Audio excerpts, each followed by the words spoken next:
the best academy. Hi friends, welcome to Harish academy.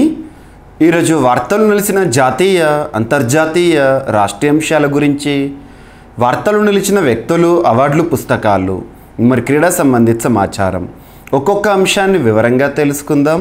ఈరోజు first topic వచ్చేసి GST collections for the month of August. గడిచిన August నెలలో GST రూపంలో వసూళ్లు మొత్తం ఏ విధంగా ఉన్నాయట అంటే 1.75 లక్షల కోట్లు. ఇక్కడ మనకు ఎవ్రీ మంత్ కూడా జిఎస్టీ కలెక్షన్స్ అనే టాపిక్ని మనం డిస్కస్ చేస్తూ ఉన్నాము. మెయిన్గా ఎగ్జామినేషన్ పాయింట్ ఆఫ్ వ్యూలో అది ఏ పోటీ పరీక్షను కానివ్వండి, ఏ స్థాయి పోటీ పరీక్షను కానివ్వండి, జిఎస్టీ రిలేటెడ్గా కొన్ని బేసిక్ క్వశ్చన్స్ అడుగుతున్నారు. ఉదాహరణ తీసుకుంటే GST goods and services tax, వస్తు సేవల పన్ను. జిఎస్టీ అనేది ఒక పరోక్ష పన్ను. సో గుర్తుపెట్టుకోండి ఈ పాయింట్స్. పరోక్ష పన్ను, ఇండైరెక్ట్ ట్యాక్స్. మీకు పరోక్ష పన్ను అంటే ఏంటి, ప్రత్యక్ష పన్ను. ఉదాహరణకి ప్రత్యక్ష పన్ను అంటే ఐటీ ఇన్కమ్ ట్యాక్స్ కానివ్వండి, కార్పొరేట్ ట్యాక్స్ కానివ్వండి. ఇవి కాకుండా మనకు పరోక్ష పన్నుల్లో మెయిన్ ఇంపార్టెంట్, గతంలో చాలా పరోక్ష పన్నులు ఉండేవి, అందులోని చాలా వరకు పరోక్ష పన్నులను మర్జ్ చేసేసి జిఎస్టీ రూపంలో అమలు చేస్తున్నారు, పక్కన పెట్టేస్తే. సో పరోక్ష పన్ను అండ్ జిఎస్టీకి సంబంధించి భారతదేశంలో అమలు ఎప్పటి నుండి జరిగిందంటే 2017 జూలై 1 నుండి జిఎస్టీ అమల్లోకి రావడం జరిగింది. గుర్తుపెట్టుకోండి, ఇక్కడ జిఎస్టీని అమల్లోకి తీసుకురావడానికి ఒక చట్టం చేయడం జరిగింది. దేశంలోనే అత్యున్నత చట్టమైన రాజ్యాంగాన్ని కూడా సవరించడం జరిగింది. రాజ్యాంగానికి సంబంధించి 101వ రాజ్యాంగ సవరణ చట్టం 101వ రాజ్యాంగ సవరణ చట్టం 2016 అమల్లోకి వచ్చిందేమో 2017. మరియు జిఎస్టీ యాక్ట్ కూడా తీసుకొచ్చారు. ఈ విధంగా భారతదేశంలో ఒక ఇండైరెక్ట్ ట్యాక్స్గా జిఎస్టీ అనేది జూలై 1, 2017 నుండి అమల్లోకి వచ్చింది. మరి 101వ రాజ్యాంగ సవరణ చట్టం ద్వారా రాజ్యాంగంలో article 279 capital a very very important. ఇక్కడ క్యాపిటల్ ఏ ఉంది అంటే అర్థం ఏంటి, ఆ ఆర్టికల్ రాజ్యాంగ సవరణ ద్వారా జోడించడం జరిగింది, రాజ్యాంగంలో చేర్చడం జరిగింది అన్నట్టు. సో ఇక్కడ జిఎస్టీ ఈ అమెండ్మెంట్ ఏదైతే ఉంటుందో, ఈ అమెండ్మెంట్ రాజ్యాంగంలో చాలా వరకు పన్నులకు సంబంధించి మార్పులు అనేది తీసుకురావడం జరిగింది. అందులో మెయిన్ ఇంపార్టెంట్ ఆర్టికల్ 279A గుర్తుంచుకోండి. జిఎస్టీ కౌన్సిల్ అనేది పనిచేస్తోంది, goods and services tax council. ఈ జిఎస్టీ ట్యాక్స్ సంబంధించి ఈ సంస్థనే కీలక నిర్ణయాలు తీసుకుంటుంది. ఇక్కడ ఈ కౌన్సిల్ రాజ్యాంగబద్ధ సంస్థ, ఎందుకంటే రాజ్యాంగంలో మెన్షన్ చేశారు దీనికి ఎక్స్ అఫిషియో చైర్పర్సన్గా, ఎక్స్ అఫిషియో హెడ్గా ఎవరు ఉంటారంటే భారతదేశంలో ministry of finance, union minister of finance, ఆర్థిక వ్యవహారాల శాఖ మంత్రి ఎవరైతే విధులు నిర్వర్తిస్తారో వారే జిఎస్టీ కౌన్సిల్కి కూడా హెడ్గా బాధ్యతలు నిర్వర్తిస్తారు. ఎక్స్ అఫిషియో అంటే ఏంటి, ఒక పదవిలో ఉండేవారు ఆ పదవి రీత్యా ఇంకొక పదవిని కూడా నిర్వర్తించడం. గుర్తుపెట్టుకోండి, ఈ జిఎస్టీ కౌన్సిలే ఈ జిఎస్టీకి సంబంధించి స్లాబ్స్ని డిసైడ్ చేస్తుంది, అంటే పన్ను పరిధి ఏ విధంగా ఉంటుందని. ఉదాహరణ తీసుకుంటే 0%, 5%, 12%, 18%, 28% ఇలా పన్ను స్లాబ్లను చూస్తాం. లగ్జరీ గూడ్స్ సర్వీసెస్ ఏవైతే ఉంటాయో అవి ఎక్కువ పన్ను పరిధిలోకి వస్తాయి. నిత్య అవసరాలు, కనీస అవసరాలు ఏవైతే ఉంటాయో తక్కువ పన్ను పరిధిలోకి వస్తాయి. గుర్తుపెట్టుకోండి. ఇక్కడ అబ్జర్వ్ చేస్తే మరి జిఎస్టీకి సంబంధించి ఎవ్రీ మంత్ ఏ విధంగా కలెక్షన్స్ ఉన్నాయి. ఉదాహరణ తీసుకుంటే గడిచిన ఆగస్ట్ 1 నుండి 31 వరకు జిఎస్టీ రూపంలో ఎలా పన్నులు వసూలైనాయి, ఎంత మొత్తంలో పన్నులు వసూలైనాయి అని చెప్పేసి అఫీషియల్గా మినిస్ట్రీ ఆఫ్ ఫైనాన్స్ వారు లెక్కలను రిలీజ్ చేస్తారు. అలా మనం ప్రతి నెల ముగియగానే నెక్స్ట్ ఈ టాపిక్ని డిస్కస్ చేస్తున్నాం. అంటే ఉదాహరణ తీసుకుంటే ఆగస్టు నెలలో ఏ విధంగా ఉందంటే జిఎస్టీ రూపంలో వసూలైన పన్ను 1.75 లక్షల కోట్లు. మరి ఇప్పటి వరకు జిఎస్టీ అమల్లోకి వచ్చి 7 ఏళ్ళు దాటింది కదా. మరి ఈ 7 ఇయర్స్లో హైయెస్ట్ జిఎస్టీ కలెక్షన్స్ నమోదు చేసిన నెలగా ఏ నెల రికార్డ్ నమోదైందని అడగవచ్చు. సో ఈ 2024-2025 ఆర్థిక సంవత్సరం ఏప్రిల్ నుండి నెక్స్ట్ ఇయర్ మార్చ్ వరకు ఉంటుంది కదా. ఈ ఆర్థిక సంవత్సరం మొదటి నెల 2024 ఏప్రిల్ నెల highest GST collections till now for single month. ఇప్పటి వరకు జిఎస్టీ రూపంలో అత్యధికంగా వసూలైన ఒక నెలగా ఏప్రిల్ నెల నిలిచింది.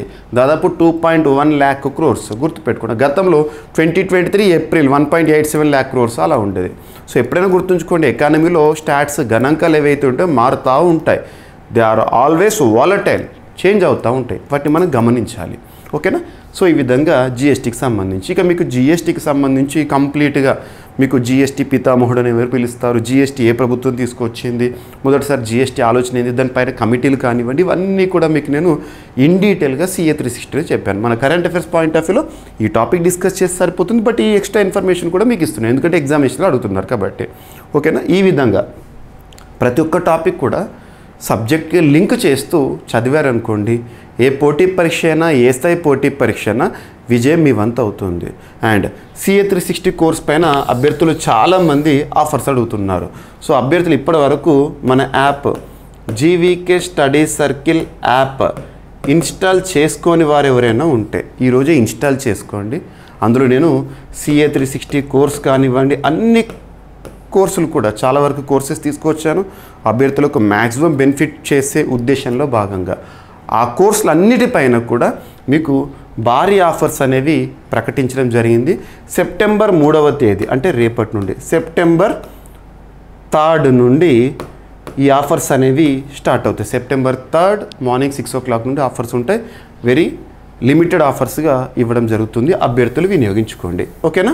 ఇక CA 360 అంటే ఏంటి, సబ్జెక్ట్కి లింక్ చేస్తూ కరెంట్ అఫైర్స్ చదువుకోవడం. ఉదాహరణకి కరెంట్ అఫైర్స్ అంటే ఒక సింగిల్ సబ్జెక్ట్ కాదు, కరెంట్ అఫైర్స్ పాలిటీలో ఉంటాయి, ఎకానమీలో ఉంటాయి, geography, history, science and technology, environment, అలా ఎట్సెట్రా. ఆల్మోస్ట్ ఒక 20 సెగ్మెంట్స్గా కరెంట్ అఫైర్స్ని విడదీసి మరీ మీకు ఇవ్వడం జరుగుతుంది. ఓకేనా.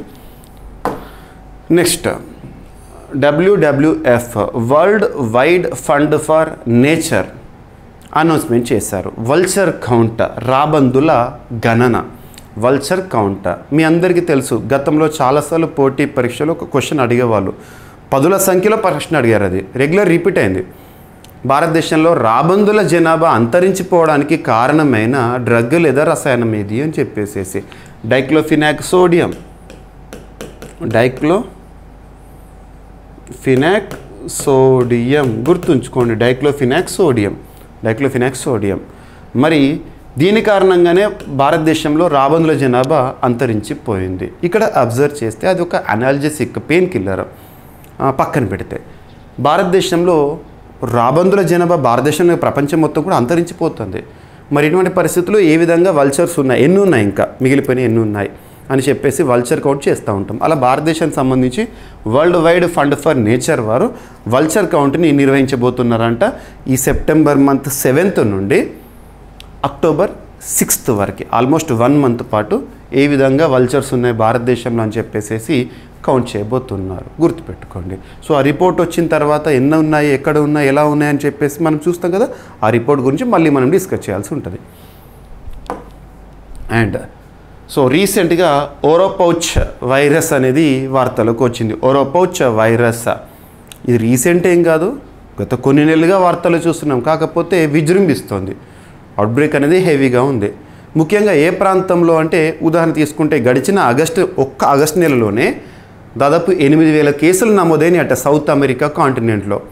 అది మెల్లిమెల్లిగా అమెరికా అంటే నార్త్ అమెరికాకి, యూరప్కి స్ప్రెడ్ అవుతుంది. కాబట్టి ఇక దీనిపైన మనం దృష్టి పెట్టాల్సిన అవసరం ఉంటుంది. ఎందుకంటే ఏదైనా ఒక వ్యాధి తీవ్రంగా ప్రబలుతున్నప్పుడు దానిని అలర్ట్ చేస్తారు WHO, గుర్తుంచుకోండి. సో ఇక్కడ ఓరోపౌచ్ వైరస్ ఇది ఇన్సెక్ట్ బార్న్, అంటే that is transmitted through insects, కీటకాల ద్వారా వ్యాప్తి చెందుతుంది అన్నట్టు. సో ఇటీవల ఓరోపౌచ్ వైరస్ వార్తల్లోకి వచ్చింది. ఏ ప్రాంతంలో ఎక్కువగా ప్రభావం చూపించింది అని అడగవచ్చు. అండ్ గంటలో మెదడు క్యాన్సర్ని గుర్తించే రక్త పరీక్ష, ఇటువంటివి మనం సైన్స్ అండ్ టెక్నాలజీలో భాగంగా చూస్తున్నాము. టాపిక్ ఏంటి, గంటలోనే మెదడు క్యాన్సర్ని గుర్తించవచ్చు. సో ఇది గుర్తుంచుకోండి సింగిల్ హ్యాండెడ్గా. దీంతోపాటు అసలు ఏ శాస్త్రవేత్తలు దీనిపైన పరిశోధన చేశారు, దట్స్ ఎనఫ్. సో ఇక్కడ అబ్జర్వ్ చేస్తే యూనివర్సిటీ ఆఫ్ నాట్రెడామ్ పరిశోధకులు ఈ పరికరాన్ని రూపొందించారట. దాని ద్వారా గంటలోనే మెదడుని క్యాన్సర్ని డయాగ్నోసిస్ చేయొచ్చు అంట. గ్లియోబ్లాస్టోమా అనే ప్రాణాంతక మెదడు క్యాన్సర్ని మొదట్లోనే కనిపెట్టగల కొత్త రక్త పరీక్షను పరిశోధకులు అభివృద్ధి చేశారు. ఎవరు అభివృద్ధి చేశారో చూస్తే సరిపోతుంది, ఎనఫ్. అండ్ రష్యా నిఘా తిమింగలం హాల్దిమిర్ మృతి చెందింది. మనకు బెలుగాస్ అని చెప్పేసి చూస్తూ ఉంటాము. చాలా వరకు మనకు బెలుగాస్ వైట్ కలర్లో ఉంటాయి, ఇక్కడ హంప్ బ్యాక్ ఉన్నట్టుగానే ఉంటాయి. ఈ బెలుగా టైప్ ఆఫ్ తిమింగలం ఏదైతే ఉంటుందో రష్యాలో నిఘాగా పనిచేసింది కొన్నేళ్ల పాటు, అది రీసెంట్గా మరణించింది. సో ఇక్కడ జంతువైనా కూడా కొన్ని సందర్భాల్లో డిస్కస్ చేయాల్సి ఉంటుంది. రష్యా నిఘా తిమింగలంగా వార్తల్లోకి ఎక్కిన వ్లాదిమిర్ అనే బెలుగా తిమింగలం మృతి చెందింది. 14 అడుగుల పొడవు, 2700 పౌండ్ల బరువు కలిగిన ఈ తిమింగలం ఆగస్టు 31న స్టావెంజర్ దగ్గరలోని బే ఆఫ్ రిసవికాలో మృతి చెందింది. గుర్తుంచుకోండి, 2019లో ఉత్తర నార్వేలోని హ్యామర్ ఫెస్ట్ సమీపంలో మొదటిసారిగా ఈ తిమింగలం కనిపించింది. దీనికి నార్వే నుంచి రష్యా నుంచి వ్లాదిమిర్ పేర్లు కలిపి వ్లాదిమిర్ అని నామకరణం చేశారు. దీని మెడకు సెయింట్ పీటర్స్బర్గ్ అనే లేబుల్ ఉండడంతో ఇది రష్యా నిఘా వర్గంలో భాగమని వార్తలు వచ్చాయి. గుర్తుంచుకోండి, ఏ దేశానికి సంబంధించిందని అడగవచ్చు. ఇటీవల ఆపరేషన్ భేడియా గుర్తుంచుకోండి, వార్తలు నిలిచిన కొన్ని ఆపరేషన్ ఒక అనర్థాన్ని అడ్డుకోవడానికి కొన్ని ఆపరేషన్స్ని చూస్తూ ఉంటాము. సో ఇక్కడ అబ్జర్వ్ చేస్తే ఆపరేషన్ భేడియా అనేది ఏ రాష్ట్రానికి సంబంధించి తరచూ వార్తల్లోకి వస్తుందంటే ఉత్తరప్రదేశ్లో తోడేళ్ళ ప్రభావం అనేది చాలా దారుణంగా ఉంది. చంపేస్తున్నాయి. బాటసార్లు ఎవరైతే ఉంటారో, రోడ్డుపైన ప్రయాణించే వారు ఎవరైతే ఉంటారో వాళ్ళపైన అటాక్ చేసి మరి ఒకసారి గుంపులుగా వచ్చేసి తోడేళ్ళు పీకు తింటున్నాయి. సో ఇటువంటి వ్యవస్థను అడ్డుకోవడానికి ఉత్తరప్రదేశ్లో ఆపరేషన్ భేడియా ముఖ్యంగా యూపీ పోలీసులు దీన్ని ప్రారంభించేసి వల్చర్ని పట్టుకుంటున్నారు. సో ఇక్కడ చూడండి, ఉత్తరప్రదేశ్లో తోడేళ్ల దాడులు ఆగడం లేదు. బహ్రైచ్ జిల్లాలో రీసెంట్గా వేర్వేరు ఘటనల్లో చాలామంది చనిపోయారు కూడా. ఇక్కడ ఆపరేషన్ భేడియాలో భాగంగా ఇప్పటి వరకు కొన్ని ఈ తోడేళ్లను పట్టుకోవడం జరిగింది. తోడేళ్ళు గుర్తుపెట్టుకోండి. అండ్ ఇటీవల యూరోపియన్ సదర్న్ అబ్జర్వేటరీ వారు వెరీ లార్జ్ టెలిస్కోప్, అతిపెద్ద టెలిస్కోప్ని వాడి ఒక విషయాన్ని గమనించారు. అదేంటంటే చాలా బ్రైటెస్ట్ ఆబ్జెక్ట్ ఎవర్, సో అత్యంత కాంతివంతమైన ఒక ఆబ్జెక్ట్ని గుర్తించడం జరిగింది. దాని పేరేం పెట్టారు, ఆ క్వసర్ పేరు ఏం పెట్టారంటే J05294351. ఇటీవల వార్తల్లోకి వచ్చిన ఒక క్వసర్, ఈ పేరు ఇస్తారు. దాని యొక్క ప్రత్యేకత ఏంటంటే బ్రైటెస్ట్ ఆబ్జెక్ట్గా దీన్ని గుర్తిస్తున్నారు. ఓకేనా, ఆస్ట్రోనమర్స్ రీసెంట్గా గుర్తించారు. అండ్ బ్రిటన్ ఆలు మాయమవుతుంది. దానికి కారణం ఏంటో ఇక్కడ తెలుసుకుంటే సరిపోతుంది. సో బ్రిటన్ ప్రజలు ఇష్టంగా తినే బంగాళాదుంప సాగు అక్కడ కష్టంగా మారిందంట. మరో 25 ఏళ్లలో బ్రిటన్లో ఆలు సాగు అసాధ్యంగా మారిన ఆశ్చర్యం లేదని పలు నివేదికలు ఘంటాపథంగా చెబుతున్నాయి. 2025 స్కాట్లాండ్ ఆలు సాగు పరిశ్రమ తుడిచిపెట్టుకోవచ్చని సారాంశము. పొటాటో సిస్ట్ నెమటోడ్స్ అనే తెగులు ఏదైతే ఉంటుందో దానివల్లనే ఈ బ్రిటన్ ఆలు వెరైటీ అనేది దాదాపు మాయమయ్యే అవకాశాలు, దాని యొక్క క్రాప్ కానివ్వండి, ప్రొడక్షన్ కానీ చాలా తగ్గిపోతుందంట. కారణం ఏంటో చూడండి సరిపోతుంది. అండ్ ఐఓసి కొత్త చైర్మన్గా ఇండియన్ ఆయిల్ కార్పొరేషన్ లిమిటెడ్కి నూతన చైర్పర్సన్గా ఇటీవల వార్తల్లోకి వచ్చిన వ్యక్తి పేరు ఏంటంటే సతీష్ కుమార్ గారు. డైరెక్ట్ సింగిల్ లైన్లో గుర్తుపెట్టుకోండి సరిపోతుంది. సో ఇండియన్ ఆయిల్ కార్పొరేషన్ నూతన చైర్పర్సన్గా. అండ్ ఇటీవల formula 1, so speed car racing అంటాం కదా, గ్రాండ్ ప్రిక్స్, ఎక్కువగా మ్యాక్స్ వెర్స్టాపెన్ గారే వార్తల్లోకి వచ్చేవారు. సో ఇక్కడ రీసెంట్గా నిన్నటి రోజున జరిగిన ఇటాలియన్ గ్రాండ్ ప్రీ ఇటలీ వేదికగా అన్నట్టు జరిగిన వేదికగా జరిగిన ఇటాలియన్ గ్రాండ్ ప్రీ ఈ ఈవెంట్ విజేతగా చార్లెస్ లెక్లెర్క్ విజేతగా నిలిచాడు. గుర్తుపెట్టుకోండి. సో ఇవి ఫ్రెండ్స్ ఈరోజు వార్తలు ఇచ్చిన అంశాలు. ఒకసారి ర్యాపిడ్గా చూస్తే జిఎస్టీ వసూళ్లు 1.75 lakh crores for the month of August అని చెప్పేసి world wide fund for nature వారు వల్చర్ కౌంట్ 2024ని ఈ మంత్లో నిర్వహించబోతున్నారు. అండ్ ఒరోపౌచ్ వైరస్ అనేది విజృంభిస్తోంది. గంటలో మెదడు క్యాన్సర్ని గుర్తించే ఒక అధునాతన పరికరాన్ని సృష్టిస్తూ యూనివర్సిటీ ఆఫ్ నాటర్డమ్ పరిశోధకులు. అండ్ రష్యా నిఘా తిమింగలం వ్లాదిమిర్ ఇటీవల మృతి చెందింది. అండ్ యూపీలో ఆపరేషన్ భేడియా తోడేళ్ల కోసం. అండ్ ఇటీవల అత్యంత కాంతివంతమైన ఆబ్జెక్ట్ని ఒక క్వసర్ని గుర్తించారు, దాని పేరు. అండ్ బ్రిటన్ ఆలు మాయం అవడానికి కారణమైన తెగులు potato cyst nematodes. And Indian oil corporation లిమిటెడ్కి కొత్త చైర్పర్సన్గా సతీష్ కుమార్ గారి నియామకం. And Ferrari, so Italian grand prix టైటిల్ని నెగ్గిన చార్లెస్ లెక్లెర్క్. సో ఇవి ఫ్రెండ్స్ ఈరోజు వార్తలు నిలిచిన అంశాలు. మిస్లేనియస్ అంశాలు ఏమైనా మిగిలిపోతే రేపటి క్లాస్లో జోడించి మరొకసారి నేర్చుకుందాం. రేపు కలుద్దాం. Thank you.